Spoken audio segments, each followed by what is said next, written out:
Bien sûr vous tous, j'espère que vous allez bien les frères et les sœurs. Donc on va encore se faire une vidéo signe dans l'actu de ce qui s'est passé ces derniers jours, vu qu'en ce moment ça n'arrête plus. Donc la Mecque, une voiture fonce et percute la mosquée, bref. D'accord, donc déjà c'est à 10h20 PM, donc à 22h20. On va voir quelque chose, donc on se regarde vite fait la vidéo, vous voyez la voiture. Et bim, en plein dans la porte, d'accord, en plein dans la porte. Mais il y a quand même un truc vraiment très chelou. C'est qu'on voit le mec, il sort de la voiture. Donc c'est vraiment très très chelou. Hein. Vraiment très chelou. Donc déjà, c'est à 22h20. Donc sourate 22, c'est la sourate El-Hajj. Donc quand même, c'est pile poil, d'accord. C'est sourate El-Hajj. Et c'est à la Kaaba, etc. Bref. Moi, je me suis déjà exprimé 100 fois sur la Kaaba, mais quoi qu'il arrive, c'est intéressant, d'accord. Donc, ils ont interpellé le mec, etc. Blabla. Elle s'est écrasée contre les portes, d'accord. Donc, on va voir, du coup, la porte, etc. Puisque, bien entendu, c'est un lien. Donc, la voiture, c'est une Hyundai.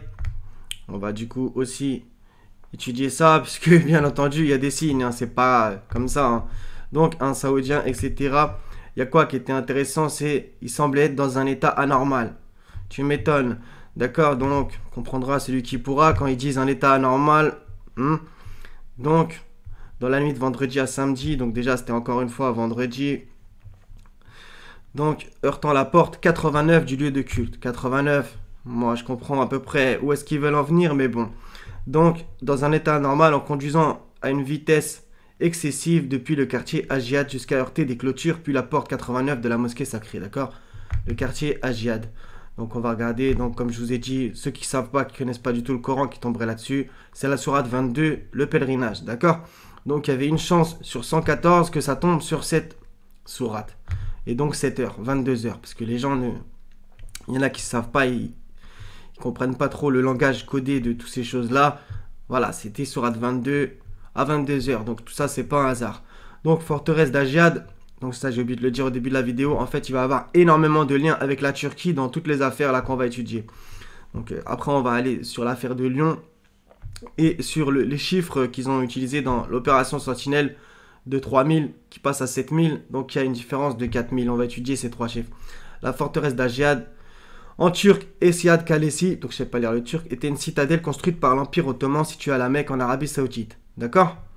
Détruite en 2002 par le gouvernement saoudien pour la construction du complexe des Abraj al-Bayt Towers, le gouvernement turc a condamné la destruction de la forteresse. D'accord. Il y a encore un lien avec la Turquie subtil. D'accord. Donc Abraj al-Bayt Towers, on va juste vite fait faire un truc. C'est un complexe formé de 7 gratte-ciel. Donc il y a encore le chiffre 7 comme d'habitude. Donc avec leur foutaise qui ressemble à Big Ben, avec là-haut la prétendue... Comment dire, le prétendu croissant de lune, je me suis déjà exprimé 100 fois à propos des drapeaux soi-disant islamiques, etc. Le croissant de lune, voilà. Donc, tapez par exemple, il y a des fausses divinités voilà, qui étaient adorées, les adorateurs de la lune, avec Sin, aussi écrit Nana, N-A-2-N-A. D'accord. Donc, vous allez voir, c'est exactement pareil. Donc, etc. Donc, voilà, il y a plusieurs tours, etc. 96 ascenseurs construites par le Saudi Bin Laden Group. D'accord, Saudi Bin Laden. Donc, dont le siège est à Jeddah. Donc, on a bien un lien avec Jeddah. Ce qui s'est passé l'autre jour avec le vigile dans le consulat français, c'était à Jeddah aussi. On voit aussi le logo du Saudi Bin Laden Group. Étrange, d'accord. Donc, Bin Laden, bien entendu, Mohammed bin Awad bin Laden, le père d'Oussama Ben Laden. D'accord. On va rien dire encore une fois, d'accord. Donc, au passage, j'avais même pas vu le 11 septembre 2015 la chute d'une grue de chantier sur la mosquée Majid al-Haram fait 107 morts parmi les fidèles. Ça c'est très très bizarre. C'est le 11 septembre que c'est arrivé. Donc ça aussi, ça doit encore être une fois un hasard. 107 morts. J'ai un trou de mémoire au niveau de la sourate, 2 secondes. Ah ouais, c'est la sourate l'ustensile, d'accord. L'ustensile, la grue. Il y a quand même un lien encore une fois étrange, d'accord? Donc on va pas s'attarder là-dessus. Donc signification du prénom musulman Agiad, comme on a vu à propos de la forteresse d'Agiad, d'accord? Donc j'ai vu plusieurs étymologies, j'ai vu qui signifie qui a le cou long et gracieux, ou alors j'ai vu aussi cadeau d'Allah. Donc allez savoir, donc il y a clairement par contre un lien avec la Turquie. On va du coup étudier Hyundai, parce que c'est pas un hasard hein, pour ceux qui... Donc Hyundai, voilà, comme par hasard, leur ancien logo, c'était un triangle. Il y en a même deux, un jaune et un vert, d'accord? Ça doit encore être un hasard. Donc après la guerre de Corée, les Américains de Ford lui confient la préparation de leurs véhicules militaires. Ford, pendant la guerre, ils ont eu une légère place importante. D'accord, donc il y a quoi aussi? Le logo actuel. Le logo représente la lettre initiale de Hyundai dans une ellipse. La couleur bleue représente l'excellence, la suprématie, la fiabilité. Donc c'est un H. Donc comme on a tous eu l'impression, on a vraiment l'impression que le logo de Hyundai, c'est que un H, d'accord? Mais en vérité, non. Le H stylisé dans l'ellipse peut se comprendre comme un symbole de deux personnes qui se serrent la main. Là, on le voit très bien sur l'image, d'accord? Donc ça aussi, ça parle beaucoup symboliquement, d'accord? Deux personnes qui se serrent la main, comme un accord entre deux personnes ou deux groupes, d'accord? Donc, on va du coup après étudier la lettre H, parce que, vous voyez, ça nous est servi, d'accord? Donc, pour le modèle de luxe Genesis, Hyundai utilise un logo ailé qui a de fortes ressemblances à celui de Bentley. Donc, Genesis, ça nous ramène à la genèse, qui veut dire commencement, d'accord? On va voir, ça va encore revenir. Genesis, d'accord? Et le logo ailé aussi, il y a plein de justement, comme Bentley, etc. Le logo ailé, ça aussi, c'est de l'association. Il y a des gens qui avaient ce logo, mais j'ai un trou de mémoire. Vous le retrouverez partout si vous faites vos recherches, d'accord? Autre modèle de luxe, Ecus, etc. qui peuvent faire penser à un oiseau ou un ange, mais sûrement pas à un cheval, d'accord? Donc ouais, ça fait clairement... Ça ressemble à des ailes d'ange, d'accord? Donc, à propos du mot commencement, ça revient dans Matthieu 24. On va voir qu'il y a énormément de liens. La porte, le commencement, etc. D'accord? Comme on l'a vu avec le H et donc Genesis, etc. D'accord? Tout ça, c'est pas un hasard. Une nation s'élèvera contre une nation, un royaume contre un royaume, et il y aura en divers lieux des famines et des tremblements de terre. Tremblements de terre qu'il y a eu aussi, pour le coup, en Turquie. Peu importe que vous croyez que ce soit Harpe ou que ce soit Dieu qui les fait descendre, moi, je ne rentre pas là-dedans. Quoi qu'il arrive, c'est quand même un peu... D'accord, c'est dans le même timing, donc c'est très intéressant. Tremblement de terre. Tout cela ne sera que le commencement des douleurs. Commencement, d'accord? Pareil aussi, verset 21, car alors la détresse sera si grande qu'il n'y en a point eu de pareil depuis le commencement du monde jusqu'à présent, et qu'il n'y en aura jamais. D'accord? Donc après, c'est à propos d'une porte. On tape porte, d'accord? Donc verset 33, de même quand vous verrez toutes ces choses, sachez que le Fils de l'homme est proche à la porte. D'accord? Ça doit être un hasard que le mec il ait défoncé une porte. Donc Apocalypse 12, encore une autre chose qui nous ramène justement à propos de douleur, puisque regardez, tous les mots en fait, faut les relier. Hein. Vous allez voir qu'il y a plein de liens avec l'Apocalypse. Hein. C'est pour ça là je l'ai sorti. Hein. Tout cela ne sera que le commencement des douleurs, dans Matthieu 24, verset 8. D'accord? Et vu qu'il y a le mot douleur, ça m'a fait tilt direct. Et vous allez voir, il y a plusieurs signes. Apocalypse 12, 1 à 2. Un grand signe parut dans le ciel, une femme enveloppée du soleil, la lune sous ses pieds et une couronne de 12 étoiles sur sa tête. Elle était enceinte et elle criait, étant en travail dans les douleurs de l'enfantement. Les douleurs, d'accord? Donc, qu'est-ce qui se passe? Si vous lisez jusqu'au verset 5, etc., elle enfanta un fils qui doit paître toutes les nations avec une verge de fer. Tous ces signes-là, c'est eschatologique, c'est prophétique. N'en déplaise à certains. Vous allez voir, toute cette vidéo. Donc, il y a écrit quoi? Une couronne de 2 étoiles. Une couronne. Corona. Oui, c'est ça qui place en ce moment. Pourquoi ce délire s'appelle le coronavirus? Vous croyez quoi? Vous croyez que c'est un hasard? C'est la couronne. Ils sont en train d'attaquer. D'accord? Par un égrégore négatif. D'accord? Donc, 12 aussi, c'est intéressant. Dans les douleurs de l'enfantement, d'accord? Donc ça veut dire quelque chose qui va naître. Donc à propos de la lettre H, comme ils nous l'ont balancé avec Hyundai, c'est la 8e lettre et la 6e consonne de l'alphabet latin. Donc si vous faites 8 x 6, ça vous ramène à Surat El-Fath, donc la victoire. Et on va voir que la victoire, ça revient dans les onglets d'après. il y a tout qui revient. Donc le H, etc. Donc il y a d'autres trucs qui vont nous emmener à d'autres endroits. Hein. La lettre sémitique, regardez, purée, c'est un peu trop petit. Ket, représentant probablement la consonne fricative, blabla. Donc je sais pas si vous voyez bien, mais vous allez voir, tout colle. Hein. C'est carrément exceptionnel. Donc du coup, il y a quoi d'autre? On va y aller, du coup.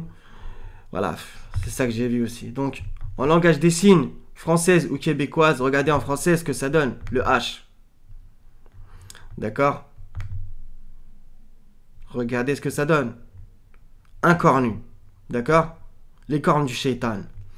Ça doit être un hasard qui rappelle justement ce qu'il y a sur la tour de la Mecque. D'accord? On va à la lettre Ket, comme ils nous l'ont balancé. En effet, la lettre H est l'initiale du mot Het, dont les racines proviennent de la lettre sémitique Ket. Je sais pas si vous voyez bien, mais en fait, ça représente justement une porte. Le symbole, c'est évident que c'est une porte. Et regardez, le dernier signifie un enclos, une barrière avec plusieurs barreaux, etc. Une barrière. Et qu'est-ce qu'il a défoncé, le mec? Des barrières, et il a enfoncé une porte. Il y a tout qui colle, hein. C'est vraiment... il n'y a pas de hasard, mais vraiment rien n'est laissé au hasard. Donc, qu'est-ce qui se passe? Vous allez le voir. Mais j'arrive pas à le retrouver, 2 secondes. Voilà, j'avais tapé H en hébreu. Donc, je sais pas si vous voyez très bien. Regardez bien ici. Ça représente pas une porte, ça. C'est bien entendu. Ça représente une porte. Et le mec, il a défoncé une porte. Bon, je sais pas. Il y a quoi d'autre? Ça le dit carrément. Donc, le caractère phénicien représente un battant de porte à claire-voie. Vous voyez, il y a la porte. Hein. C'est évident. Son appariement alphabétique avec la lettre qui le précède, Dalet, et qui représente une porte, a fait l'objet de spéculations symboliques. C'est pas l'objet de spéculations symboliques, c'est évident. Donc, on va à Dalet. Donc, au passage, donc, dans la lettre E, regardez, il y a avec HM. D'accord? Et il y a aussi dans Yahvé, d'accord? Plusieurs fois. Elle y est 2 fois, d'accord? De ce que je vois, je sais pas lire l'hébreu, qu'on se comprenne. Franchement, c'est... Donc, on va à Dalet. Qu'est-ce qui se passe? Donc, laquelle a aussi donné le delta. Le delta, regardez, c'est quoi la lettre? Ça forme un triangle, encore une fois. D'accord? Donc, ça, c'est ultra intéressant. Vraiment. Et même le chiffre. Le mot hébreu Dalet signifie porte. Qu'est-ce que vous voulez que je vous dise de plus, franchement? Donc, regardez, je sais pas si vous voyez bien, hein, le petit ça c'est un poisson. Et le poisson, ça représente Jésus, Ichtus, que les chrétiens avaient comme ancien logo à l'époque. Encore un peu maintenant, mais le caractère proto-sinaïque original était un poisson, en hébreu dag, autre mot commençant par le même son D. Sa valeur numérique est 4, comme les 4 cavaliers de l'Apocalypse. Et il balançait énormément de 4 ces derniers temps, je sais pas si vous avez remarqué, énormément. 4 semaines, 4 semaines, 4 semaines, etc.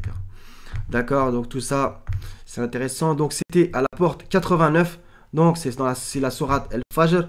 Donc je vois aussi où est-ce qu'ils veulent en venir subliminalement. Donc, Al-Fajr, l'aube.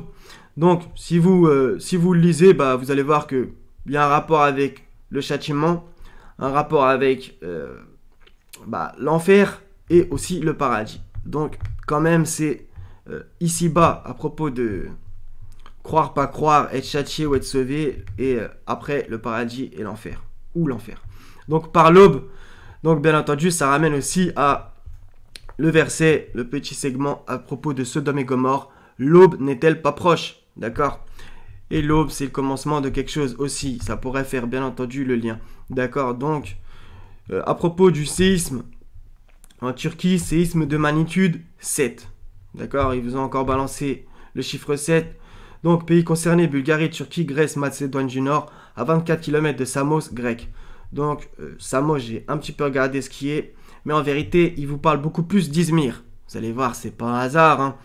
Donc, qu'est-ce qui se passe? Izmir, il écrit à Baraikli, ville turque la plus touchée dans la province d'Izmir. Donc en fait, c'est dans la province, mais qui a touché la région d'Izmir. D'accord? Donc, il vous renvoie à Izmir. Bah, encore une fois, c'est pas un hasard. Izmir est la forme turque moderne du nom Smyrne, ville connue depuis l'Antiquité. Smyrne. Bah, encore une fois... Smyrne, c'est dans l'Apocalypse. Donc, vous voyez, il y a énormément de liens apocalyptiques aussi. Hein. Donc, Apocalypse 1.11, qui disait « Ce que tu vois, écris-le dans un livre et envoie-le aux 7 églises. » le séisme, il fait magnitude combien? 7. À Éphèse, Smyrne, Pergame, Thyatire, à Sardes, Philadelphie et à Laodicée. D'accord? Et ce qui est intéressant, c'est qu'il y a un lien évident entre la Grèce et la Turquie dans l'Apocalypse. Enfin, d'accord? Il y a quand même un lien évident. D'accord? Smyrne, etc. D'accord? Et justement, ce livre, il a été écrit sur l'île de Patmos. Et là, c'est Samos qui nous envoie. D'accord? Apocalypse 2.8, écrit à l'ange de l'église de Smyrne. Voici ce que dit le premier et le dernier, celui qui est mort et qui est revenu à la vie, etc. Si vous lisez les versets d'après, c'est encore... Bref, donc du coup, ça nous ramène à Jeddah, comme on l'a vu tout à l'heure, avec Saudi Bin Laden Group, qui a son siège à Jeddah. Bah, à Jeddah, il y a eu l'autre jour ce que je vous ai dit. Et chef de l'exécutif, Saleh Al-Turki. Donc ça, je l'avais déjà dit. Donc Al-Turki, il y a encore un lien avec les Turcs.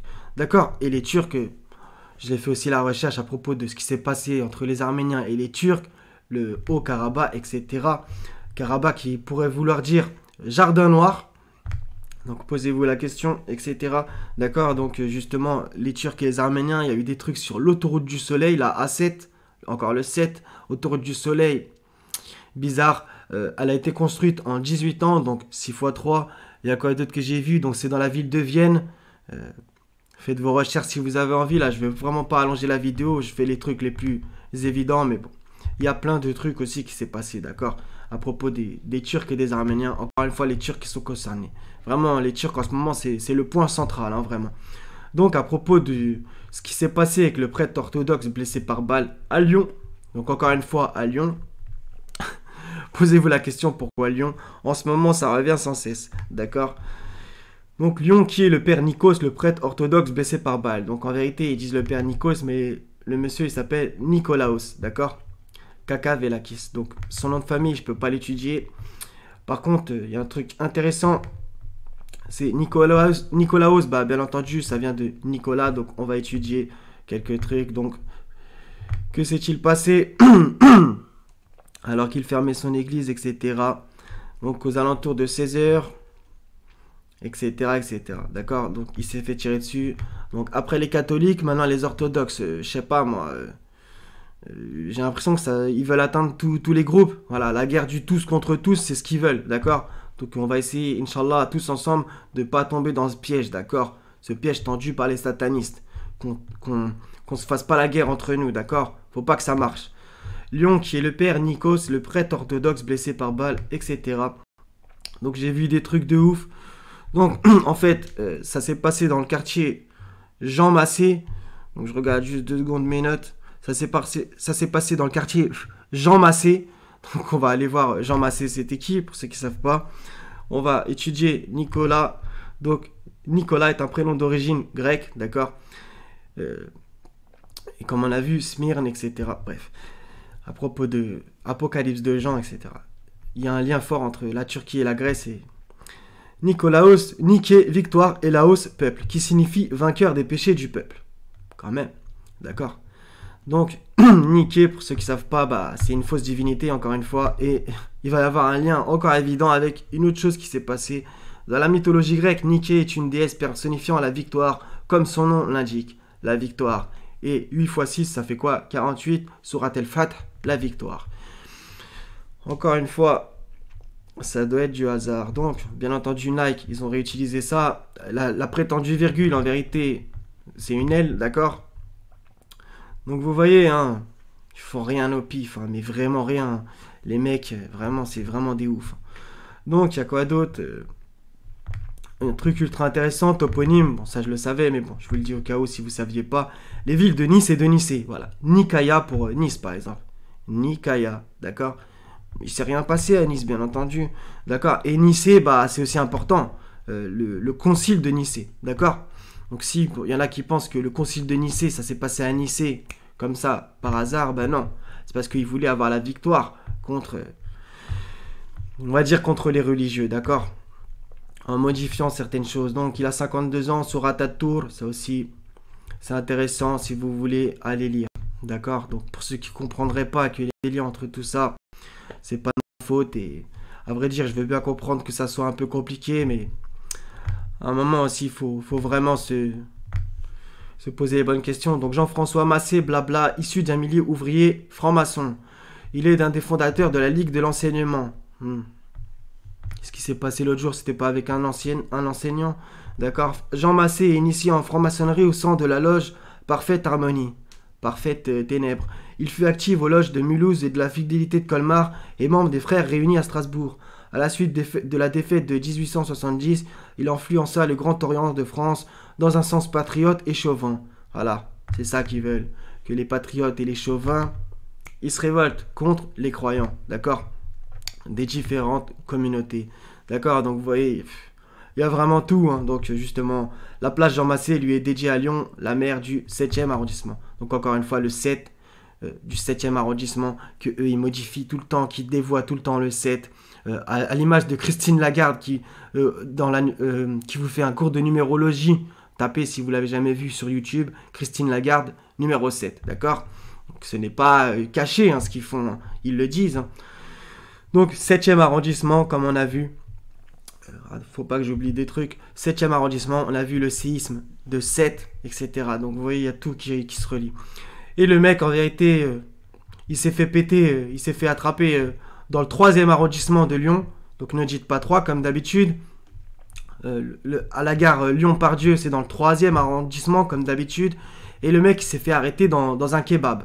Donc encore un lien avec les Turcs, jusqu'à preuve du contraire. Énormément de kebabs, bah, c'est des Turcs, d'accord? Et justement, il y a un truc bizarre, entre guillemets, c'est que quand tu dis tu vas manger un kebab, tu dis tu vas manger un grec, d'accord? Donc il y a le lien entre la Grèce et la Turquie. Bien que justement, en Grèce et en Turquie, on mange des kebabs, d'accord? Mais bon. Vous voyez, il y a plein de trucs hein, qui se rassemblent. Hein. Donc, à propos d'autres choses, donc de l'opération Sentinelle, qui nous a jacté, ouais, il y avait 3000 soldats maintenant, 3000 militaires, maintenant il y en a 7000, enfin ils veulent déployer 7000, et donc ça fait une différence de 4000. Donc bah ouais, mais ça arrive dans la Bible aussi. Donc 1 Roi 19, 18. Mais je laisserai en Israël 7000 hommes, d'accord, 7000, tous ceux qui n'ont point fléchi les genoux devant Baal et dont la bouche ne l'a point baisé, d'accord. Et justement, ce sont des adorateurs de Baal, ces gens-là. Et bien entendu, c'est à propos de Élie, Élisée, etc., d'accord. Élie qui combattu 450 prophètes de Baal. Et il y a aussi même dans le Coran cette notion que Élie, il était contre les adorateurs de Baal, d'accord. Mais dans le Coran en français, c'est écrit Bel, B-E-L, d'accord. J'aime pas du tout cette translittération, mais bon, c'est encore autre chose. Et justement, au-dessus, tu oindras aussi j'ai eu. Donc à propos de l'onction, qui ramène forcément l'onction à Samuel, à David, etc. Bible 1 Roi 20, verset 15. Alors Achab passa en revue les serviteurs des chefs des provinces, et il s'en trouva 232, et après eux, il passa en revue tout le peuple, tous les enfants d'Israël, ils étaient 7000. D'accord, donc c'est juste le chapitre après. Hein. Donc on a bien cette notion de 7000. Donc on fait à la base 7000, après on va faire 4000 et 3000 de mémoire, ou 3000 et 4000, bref, vous allez voir de toute façon.